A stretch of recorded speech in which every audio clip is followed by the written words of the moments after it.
Bonjour et bienvenue sur la chaîne Price Bank, ravi de vous retrouver. Aujourd'hui, je vous propose de répondre aux trois questions suivantes. Nos banques françaises peuvent-elles véritablement faire faillite? Un krach boursier est-il à venir? Et surtout, en situation de crise, comment protéger efficacement votre épargne? Alors, comme on dit très souvent, mieux vaut prévenir que guérir, et c'est apparemment quand il fait beau qu'il faut acheter un parapluie. Du coup, à travers deux vidéos à suivre, je vous partage mes réflexions sur le sujet avec à la clé les 5 solutions pour préserver votre argent avant qu'il ne soit trop tard. Bref, avant l'arrivée d'une tempête, mieux vaut toujours s'y préparer. Alors si tous ces sujets vous intéressent, eh bien allez-y, abonnez-vous à la chaîne Price Bank pour suivre toutes nos actualités, likez la vidéo. Allez, c'est parti! De très nombreux facteurs peuvent générer des crises et bousculer nos établissements bancaires.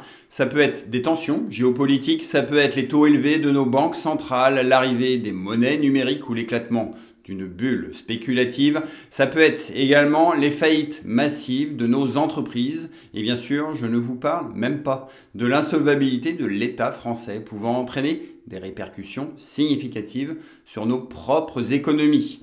On a ainsi tous entendu parler de la crise de 1929, de celle des subprimes ou celle du Covid en 2020 et plus récemment, nous avons vu en 2023 des banques américaines faire faillite comme la First Republic Bank ou la SVB. Plus récemment, c'est la New York Community Bank qui s'est retrouvée en janvier 2024 en grande difficulté et plus proche de chez nous, le Crédit Suisse a été racheté il y a tout juste un an par le concurrent direct, le groupe UBS.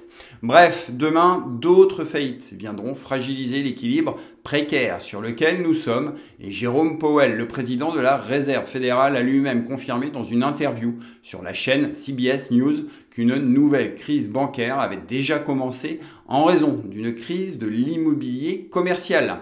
Cette crise, je la suis très attentivement depuis bientôt 2 ans et elle inquiète de nombreuses banques en raison des crédits qu'elles ont octroyés sur cet actif car un immobilier qui chute parfois de plus de 50%, c'est un risque important pour les banques, un risque qui nous rappelle en partie la crise des subprimes et malheureusement en Europe, le dernier rapport annuel 2023 de la BCE n'est guère plus rassurant. Alors si dans ce rapport, la Banque Centrale Européenne et notre Christine Lagarde nationale nous font part de la bonne capitalisation de nos banques européennes, ensuite elle pointe elle aussi du doigt l'immobilier commercial et la trop forte exposition des banques allemandes, néerlandaises, mais aussi de nos banques françaises. Très intéressant et très complet, ce rapport préconise également de revoir certaines règles sur la gestion du risque de liquidité et du risque de taux.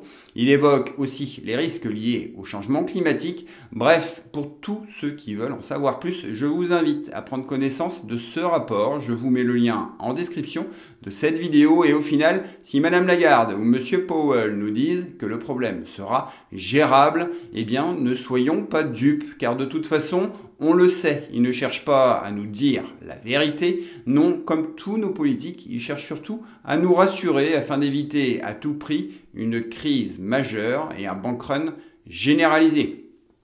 Alors toutefois, tâchons de rester positifs car le système bancaire en Europe est plus réglementé qu'aux États-Unis avec des exigences de fonds propres notamment plus élevées et en France, nous avons la chance d'avoir des banques solides. Dans le top 10 européen figurent ainsi BNP Paribas, le Crédit Agricole, le groupe BPCE, la Société Générale et le Crédit Mutuel. Et chaque année, la rédaction Price Bank étudie les différents ratios de nos banques françaises et on s'aperçoit notamment que le Crédit Mutuel et le Crédit Agricole disposent de ratios de solvabilité et ratios de liquidité confortables. C'est sensiblement moins le cas de la BNP. Mais aujourd'hui, je vous dispense de toutes ces informations car au final, on peut toujours faire dire ce que l'on veut aux chiffres et parfois le risque est ailleurs. On se rappelle ainsi de l'affaire Kerviel avec la Société Générale et surtout en 2024, retenez qu'avec le ralentissement économique actuel, les taux élevés et la fin des PGE, eh bien tout cela amène un coût du risque supplémentaire pour les banques et si vous y rajoutez le problème de l'immobilier commercial, eh bien tout ce cocktail peut très lourdement impacter les bilans des banques dans les mois à venir. Non, en fait, dans toute cette histoire, je regrette surtout que nos banques continuent de verser toujours autant de dividendes aux actionnaires, alors que si l'une d'entre elles venait à faire faillite, eh bien, elle serait très rapidement sauvée par les États, par les banques centrales, par un nouveau, quoi qu'il en coûte. Du coup, donnez-moi, vous, votre avis sur la question, mais en clair, en versant aux actionnaires, on privatise les gains. Mais en revanche, quand tout va mal, on mutualise les pertes. Et pour nous rassurer, ils ont créé le FGDR, un fonds censé être la solution numéro 1 pour protéger votre argent, je dis bien censé. Et justement, voyons à présent en quoi consiste ce fameux FGDR. Alors en théorie, si votre banque venait à faire faillite, le FGDR, le Fonds de garantie des dépôts et de résolution, est là pour protéger votre épargne en vous offrant 4 garanties. La première, c'est celle des dépôts et elle s'applique sur vos comptes courants, vos livrets, comme le livret jeune, compte épargne logement, plan d'épargne logement, mais aussi sur le compte espèces de votre PEA. Et cette garantie vous indemnise en moins de 7 jours ouvrables à hauteur de 100 000 € par client et par établissement. Ensuite, la garantie de titre vous couvre cette fois-ci pour toutes vos actions, vos fonds, obligations ou ETF détenus sur votre PEA ou compte titre. Et le FGDR interviendra ici qu'en cas de défaillance de votre banque ou courtier, que si et seulement si vos titres ont disparu et ne peuvent pas vous être remboursés ou restitués. Cette garantie vous couvre jusqu'à 70 000 € par client et par établissement.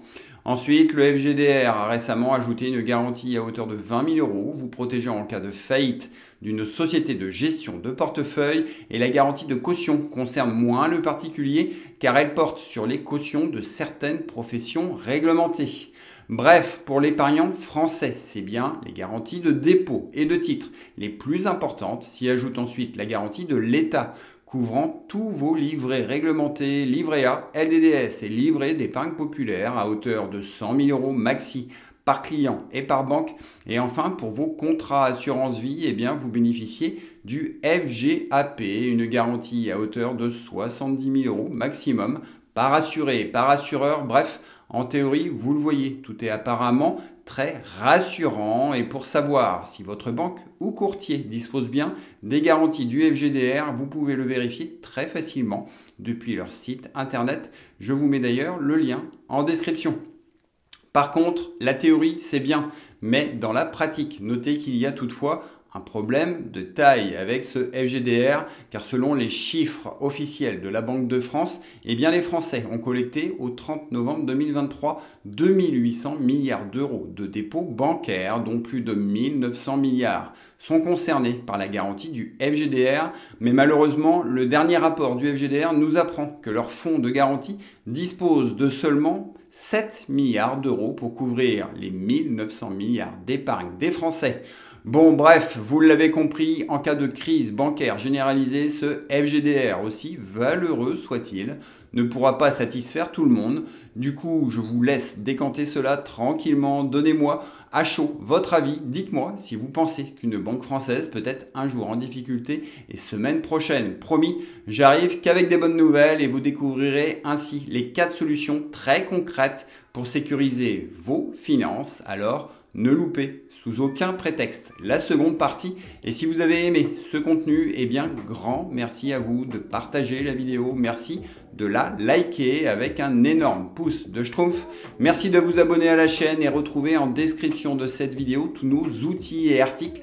Sur ce, les amis, à la semaine prochaine. Et retenez qu'avec PriceBank, faites les bons choix pour votre argent, pour des finances qui vous ressemblent, comprises et assumées. Ciao à vous!